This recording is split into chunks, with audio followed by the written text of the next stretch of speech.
کبھی کبھی ہم کسی کو چاہ کر بھی بھول نہیں پاتے، یادیں، باتیں، لمحے سب دل میں ویسے ہی زندہ رہتے ہیں جیسے وہ کبھی ہمارے ساتھ تھے۔ دل بے چین ہوتا ہے، راتیں تنہا محسوس ہوتی ہیں اور ہم بس یہی سوچتے رہتے ہیں کہ آخر ہم کیوں نہیں بول پاتے۔ اور تب اللہ فرماتا ہے، الا بذکر اللہ تطمئن القلوب، خبردار اللہ کے ذکر سے دلوں کو سکون ملتا ہے۔ ہاں، جب تم کسی کو بھول نہ پاؤ تو اللہ کہتا ہے، میرے بندے میرے پاس آ جا، میں تیرا دل ٹھیک کر دوں گا۔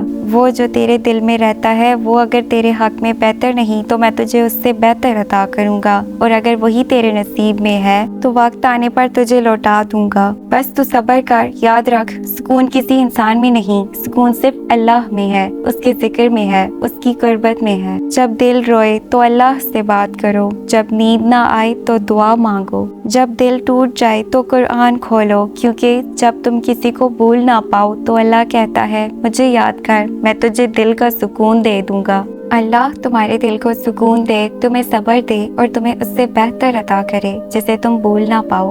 آمین۔